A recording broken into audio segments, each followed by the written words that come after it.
Olá, bem-vindos a mais uma live do Centro de Telesaúde do Hospital das Clínicas da UFMG. O tema de hoje é diabetes e risco cardiovascular, uma abordagem nutricional. A nossa convidada de hoje é a nutricionista Sonali Leal. Sonali é mestre em Bioquímica Estrutural e Fisiológica, doutoranda em Bioquímica, professora universitária, especialista em tricologia. Sonali, bem-vinda. Olá, primeiramente eu gostaria de agradecer o convite, para mim é uma honra estar aqui com vocês. Hoje nós vamos falar um pouquinho sobre uma abordagem nutricional do diabetes e o risco cardiovascular. Vamos iniciar falando sobre o diabetes mellitus. O que seria o diabetes mellitus? É um conjunto de alterações metabólicas que são caracterizadas por uma hiperglicemia, ou seja, uma alteração da concentração de glicose no sangue. E ela pode ser causada por uma deficiência da ação da insulina ou simplesmente porque o nosso corpo, as células beta-pancreáticas, deixam de produzir a insulina em quantidade suficiente, caracterizando aí uma hiperglicemia. O diabetes mellitus, ela é uma doença que é de prevalência mundial. Segundo a Federação Internacional do Diabetes, nós temos atualmente 8,8% de pessoas que possuem diabetes mellitus, que equivale a mais ou menos a 415 milhões de pessoas, sendo que 50% nem sabe se tem diabetes ou não, tá? No Brasil, nós temos aí, o Brasil ele ocupa o 5º lugar no ranking mundial de diabetes.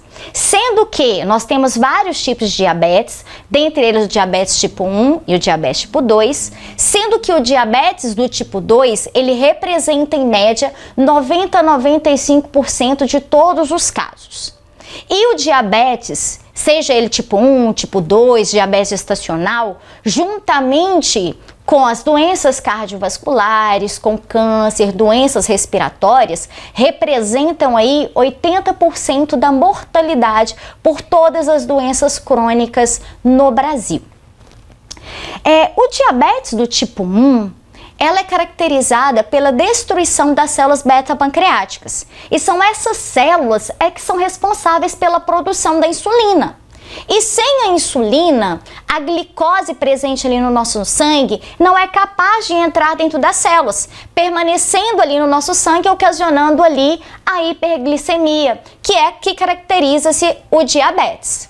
Já no caso, o diabetes tipo 2, ele é caracterizado por uma resistência periférica à insulina, sendo causada por vários fatores, ou seja, é uma doença multifatorial, onde nós temos aí uma predisposição genética, ou pode ser causada aí com o avançar da idade, pessoas mais idosas têm uma maior probabilidade de ter uma resistência periférica à insulina. O excesso de peso, pessoas com sobrepeso ou obesidade, pode apresentar, é um fator de risco ali também para o diabetes, assim como o sedentarismo e os hábitos alimentares. O paciente diabético descompensado, a longo prazo, ele pode apresentar algumas complicações crônicas. Complicações estas que podem ser microvasculares, acometer os vasos sanguíneos de menor calibre, ou pode ser macrovasculares, que vai acometer os vasos sanguíneos de maior calibre. Dentre as complicações microvasculares, nós podemos citar a neuropatia, a nefropatia e a retinopatia. Já as complicações macrovasculares, nós podemos citar a insuficiência arterial periférica, a doença coronariana e a doença cerebrovascular. Uma complicação que é muito falada e evidenciada aí cientificamente, que é o pé diabético. O pé diabético nada mais é do que uma combinação da insuficiência arterial e da neuropatia. O tratamento para o diabético, ele envolve um tratamento medicamentoso, que é o farmacológico, e um tratamento não medicamentoso, que é exatamente associado à mudança do estilo de vida. E quando nós falamos em mudança do estilo de vida, nós estamos falando em mudança de hábitos alimentares, mudança ou a prática de uma atividade física. Recomenda-se atualmente que uma paciente, um portador de diabetes, ele exercite, faça um tipo de atividade física no mínimo 150 minutos por semana. Cessação de tabagismo, caso o paciente ele seja tabagista, redução na ingestão de bebidas alcoólicas e também redução de estresse. Então, pessoal, a mudança do hábito alimentar, ela é importantíssima, ela é essencial para a obtenção do bom controle glicêmico e ela é decisiva no sucesso da terapia farmacológica. Sendo assim, quais são os objetivos da terapia nutricional? Nós já falamos a respeito de um desses objetivos, que é o controle glicêmico. Mas além de controlar a glicemia, nós temos também como objetivo atender às necessidades individualizadas de cada pessoa, porque cada um tem uma necessidade energética, cada um tem uma necessidade metabólica, apresenta uma idade, uma composição corporal diferente, ela apresenta cultura e estilo de vida diferente. E quando a gente respeita e trata o indivíduo como único, a gente tem uma maior motivação do paciente para que ele mude o seu hábito de vida, o seu hábito alimentar. Além disso, é um dos nossos objetivos auxiliar a manutenção de um peso que a gente chama de saudável, que cada um vai ter uma composição corporal e tem um peso que é adequado de acordo com a sua idade e composição corporal. Além disso, um dos objetivos da terapia nutricional é contribuir para o controle da pressão arterial e do perfil lipídico, assim como prevenir as complicações micro e macrovasculares que nós já falamos anteriormente. E aí vem uma pergunta: existe uma dieta específica para o paciente que é portador do diabetes? Pois então, as recomendações nutricionais para uma alimentação saudável para o portador de diabetes são as mesmas aplicadas para a população geral. Então, não é uma dieta específica. As dietas elas devem ser individualizadas. Mas é claro que tem umas orientações que são comuns para todos os diabéticos, as quais nós vamos aprofundar aqui agora, tá? No passado, o paciente com diabetes, ele tinha uma grande restrição, tá? Principalmente em relação ao açúcar. Ainda existe uma restrição ao açúcar? Existe, nós vamos falar um pouquinho mais à frente, tá? Mas atualmente nós estamos preocupados ali no equilíbrio dos macronutrientes para o controle metabólico, porque com esse controle metabólico nós vamos atingir os níveis glicêmicos que são desejáveis para o paciente saudável e também o paciente diabético. Então, pessoal, de maneira geral, é recomendado que o paciente portador de diabetes, ele siga uma dieta balanceada, com redução da ingestão de carboidratos simples ou aqueles carboidratos que são refinados, que têm rápida absorção, que a gente fala que são os carboidratos de alto índice glicêmico.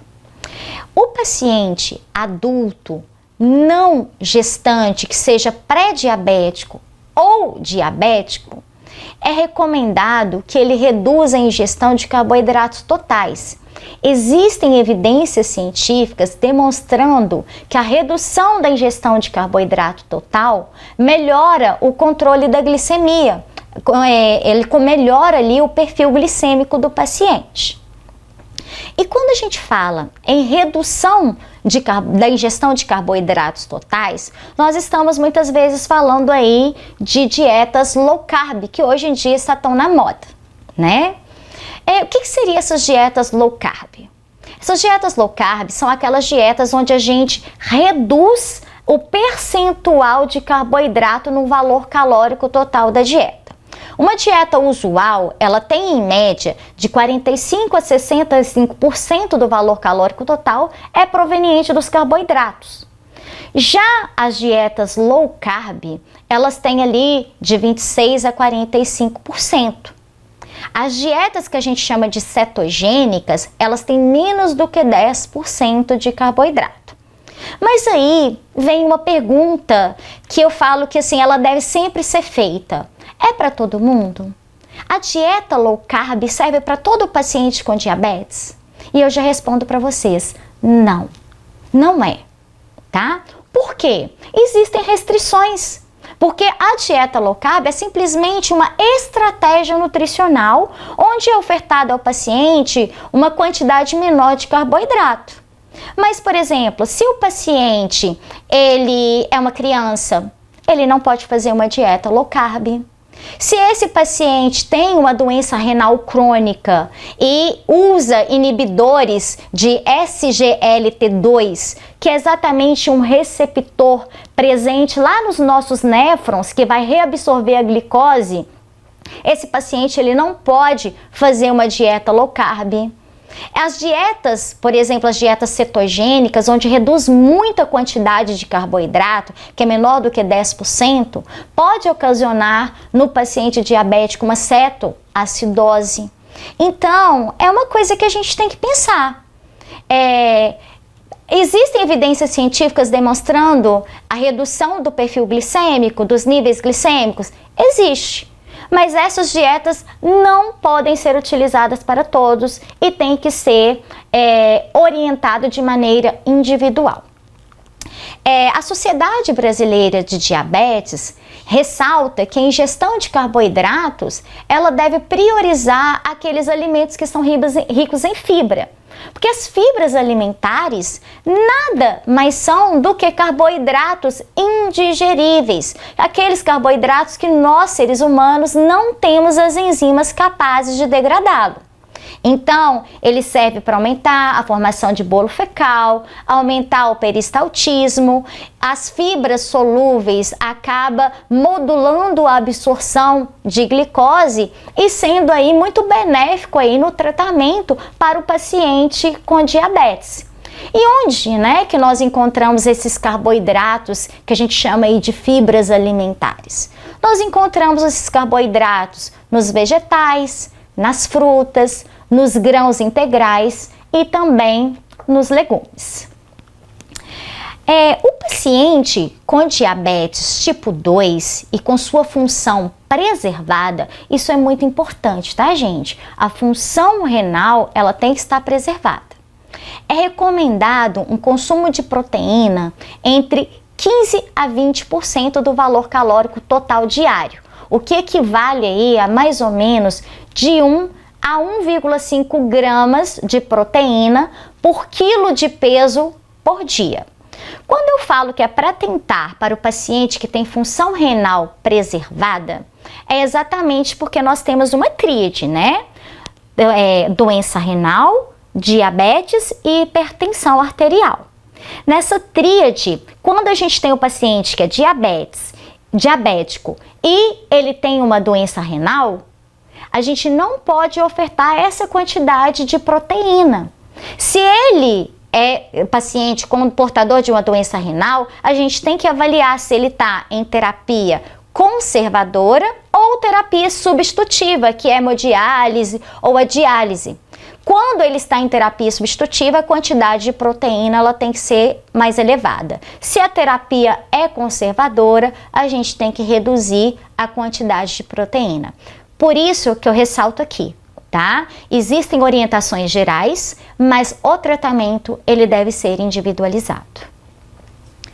Em relação ao consumo dos lipídios, que são as gorduras, é recomendado uma maior ingestão de mono e poliinsaturados, dentre eles o ômega 3.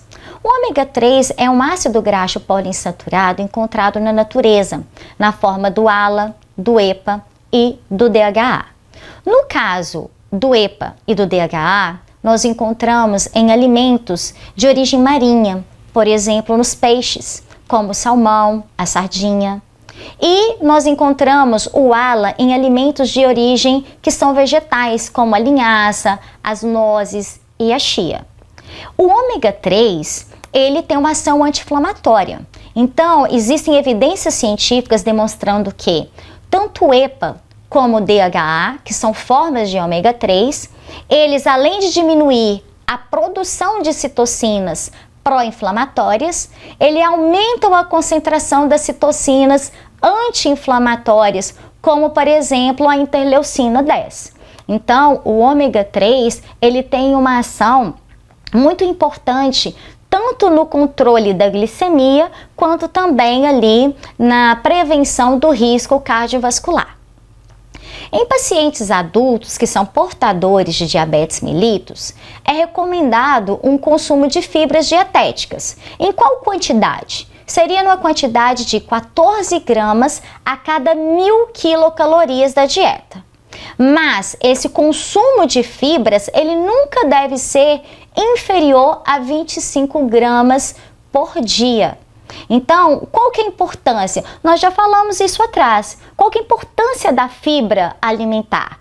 A fibra alimentar, ela auxilia no controle do perfil glicêmico, dentre elas as fibras solúveis, auxilia na formação de bolo fecal, auxilia ali no peristaltismo, que é o movimento involuntário do nosso trato gastrointestinal. E também existem estudos ali evidenciando que as fibras estão associadas ali a uma menor probabilidade de câncer, por exemplo, ali intestinais. Todo paciente que é portador de diabetes e ele tem sobrepeso ou é obeso, é recomendado que ele perca no mínimo 5% do seu peso corpóreo. Essa redução do peso corpóreo contribui de maneira significativa para o controle do perfil glicêmico, tá? Então, lembrando, a estratégia nutricional, ela deve ser individualizada de acordo com a necessidade metabólica, a necessidade energética, respeitando as individualidades como cultura, as preferências alimentares daquele paciente, para que ele tenha uma maior motivação e que ele vá seguir a dieta de maneira mais agradável, né?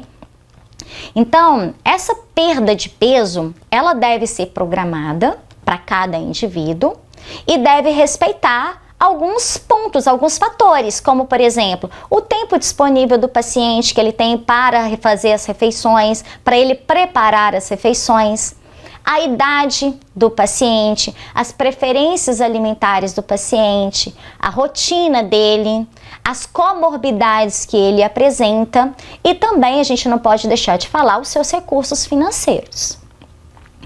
Existem algumas estratégias nutricionais, e uma delas nós já até falamos, que é a estratégia de uma dieta low carb, né?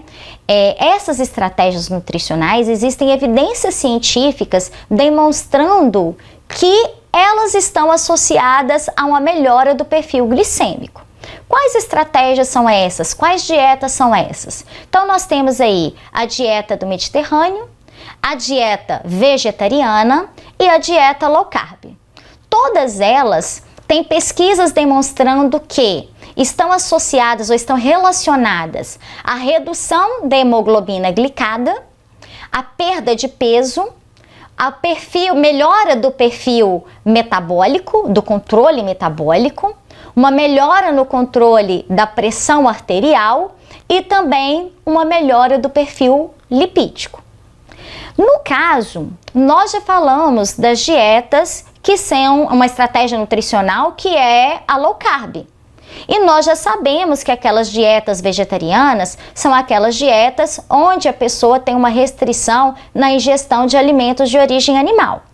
Então, nós vamos dar ênfase agora na dieta que a gente chama de dieta do Mediterrâneo. A dieta do Mediterrâneo, ela é baseada no consumo de frutas, hortaliças, leite, a gente pode até mesmo, eles preconizam, né, o uso ou consumo diário de um pouquinho de vinho durante as refeições e um menor consumo de alimentos de origem animal, tá? Então, é uma dieta que a gente fala assim, é uma dieta onde todos, né, os alimentos são mais próximos ali do natural possível. não tem muita ingestão de alimentos ultraprocessados, os alimentos mais in natura ou minimamente processados. Então, como a gente já sabe que a dieta ela deve ser individualizada, que a estratégia nutricional ela deve ser utilizada de acordo com o perfil de cada indivíduo, existem algumas recomendações que são gerais para qualquer indivíduo, seja ele portador de diabetes ou não, mas que vai trazer benefício para toda a população em geral. Essas recomendações, elas estão preconizadas e disponíveis no Guia Alimentar para a População Brasileira. E quais são essas recomendações? Então, nós devemos priorizar os alimentos in natura ou minimamente processados, fazendo deles a base da nossa alimentação.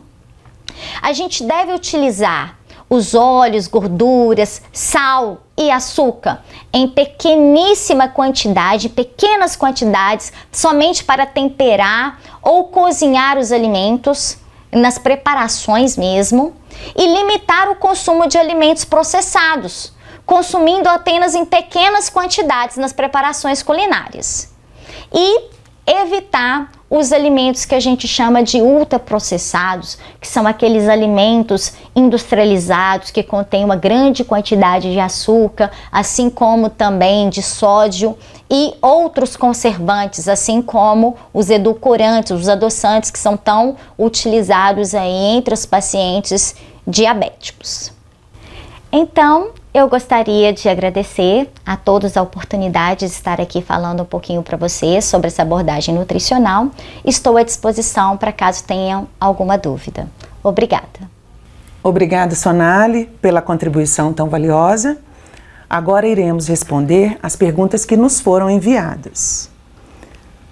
Pessoa com diabetes deve usar adoçante? Vamos lá então para essa pergunta que é tão comum, principalmente entre o paciente que é diabético e também os pacientes que apresentam obesidade. Primeiro vamos falar o que seria adoçante. Nós temos dois tipos de adoçante, o adoçante natural e o adoçante que ele é artificial. O adoçante artificial nós temos aí o acesulfame K, a sacarina sódica, o ciclamato de sódio. E dentre os adoçantes naturais, nós temos ali a sucralose, a estévia. Todos os adoçantes, seja ele natural ou artificial, ele tem um grande poder adoçante. Ele adoça mais os alimentos do que o próprio açúcar. Mas esses adoçantes, além de deixar um gosto residual, existem várias pesquisas demonstrando que ele tem alguns fatores negativos no seu uso crônico, seu uso ali diário. Além de mudar o paladar, então você fica com um sabor mais adocicado, o paladar mais doce. Então você, quando consome uma fruta que tem um sabor doce, você já não acha aquela fruta tão doce mais. Existem pesquisas demonstrando que o uso do adoçante pode ocasionar uma disbiose, que é um desequilíbrio da nossa flora intestinal. E esse desequilíbrio da nossa flora intestinal, que é chamado de disbiose, ela está associada ao piora do perfil glicêmico no diabético e também no ganho de peso. Então, assim, às vezes, lógico, a gente vai ter que avaliar individualmente cada paciente. Mas, de maneira geral, não seria assim tão recomendado substituir ali o açúcar pelo adoçante. O que seria recomendado mesmo? É reduzir a ingestão de açúcar, adoçar bem menos e, por exemplo, se você usa o açúcar para adoçar o café, que você reduza a quantidade de açúcar. Até vale a pena a gente preconizar uma coisa que não foi falada ali na nossa live, durante a apresentação, é sobre o consumo da sacarose, que é o açúcar mesmo de mesa. Quando a gente vai calcular uma dieta para um paciente diabético e ele não usa o adoçante, a gente calcula mais ou menos 5% do valor calórico total da dieta pode ser desse açúcar, mas apenas 5%. tá? Agora, se você não foi nenhum profissional, não tem acesso ao profissional, é recomendado que você use muito pouco açúcar no seu dia a dia e não consuma ou reduza o consumo de adoçantes, porque ele tem vários efeitos que são negativos na saúde do indivíduo. Pessoas com diabetes devem consumir alimentos diet ou light? Qual a diferença? Ótima pergunta. No caso, vamos primeiro esclarecer os conceitos. O que seria um alimento diet? O alimento diet, ele é isento de algum nutriente, ele não contém um nutriente relacionado ao tradicional. Por exemplo, vamos falar aí dos refrigerantes diet. O refrigerante diet, quando a gente vai comprar lá na prateleira do supermercado, a grande maioria deles não tem o açúcar, que é um nutriente. Então, por isso ele é chamado de diet. Mas poderia ter, por exemplo, um chocolate diet, que também é isento de açúcar, mas ele poderia ser isento de outro nutriente. Então, o diet é isenção de um determinado tipo de nutriente. Não tem nada a ver com calorias, tá? Não tem nada a ver com calorias. Já o alimento que é light, o alimento light, ele reduz no mínimo 25% do nutriente, de um determinado nutriente relacionado ao tradicional. Por exemplo, se um produto ele tem mais ou menos 100 gramas de açúcar, o alimento light daquele mesmo produto, ele vai ter ali no mínimo 75 gramas ou menos de açúcar. A gente reduz a quantidade de determinado nutriente. E ao reduzir a quantidade desse nutriente, a gente reduz a quantidade de calorias. Mas aí vamos à pergunta. É desejável que o paciente com diabetes, ele consuma o alimento diet ou light? Primeiro que o alimento diet light são alimentos ultraprocessados, são industrializados, tem muito adoçantes, que são os edulcorantes, ciclamato de sódio, tem muito sódio. Pacientes muitas vezes diabéticos, eles são hipertensos e que têm que restringir a quantidade, o consumo de sódio. E além de ter muito sódio, tem outros conservantes que estão associados ali a várias outras patologias e patologias crônicas. Então, o ideal é que o paciente diabético, ele tenha uma alimentação saudável, mais próximo do natural, que atingir alimentos mais próximos dos naturais e minimamente processados. Uma dica para todo mundo aí, tá? Pega um prato, quando for fazer a sua refeição, pega um prato, divida ele em 4. Em um quarto, coloque ali o arroz e o feijão.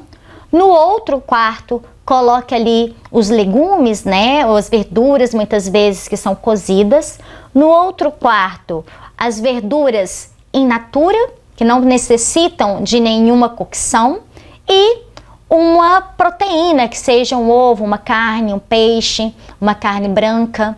E aí, com certeza, terá aí uma alimentação balanceada. Lembrando da quantidade, não exceder na quantidade. Pessoas com diabetes podem comer batata, mandioca, frutas? Excelente. Vamos para mais essa pergunta que é muito interessante. Que muitas vezes a gente pode até falar de mito ou verdade, né? Posso comer batata? Posso comer um inhame? Posso comer uma fruta? Olha, geralmente, os alimentos que têm alto índice glicêmico são aqueles alimentos que a velocidade que a glicose chega na corrente sanguínea é muito rápida. Então, esses alimentos que têm alto índice glicêmico, eles podem ser consumidos associados a outros alimentos que vão reduzir esse índice glicêmico.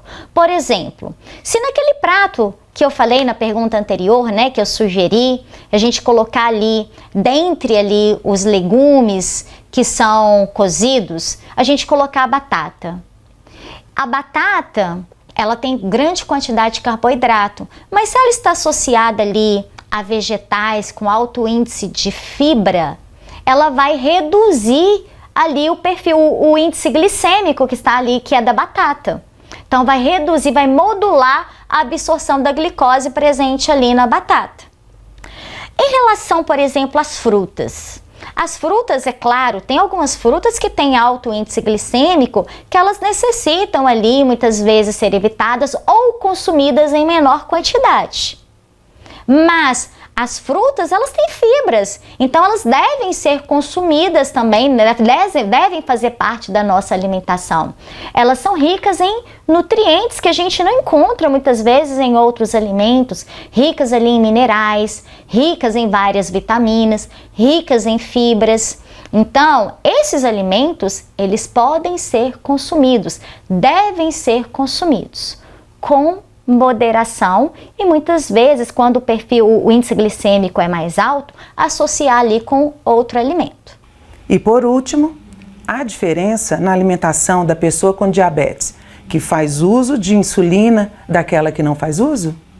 Então, pessoal, qualquer paciente portador de diabetes, seja diabetes tipo 1, tipo 2, gestacional, ele deve ter uma alimentação balanceada, equilibrada, rica em alimentos naturais ou minimamente processados, deve reduzir o consumo de alimentos processados e evitar os alimentos ultraprocessados. No caso do paciente do diabetes tipo 1, que faz uso da insulina, eles devem fazer uma contagem de carboidratos.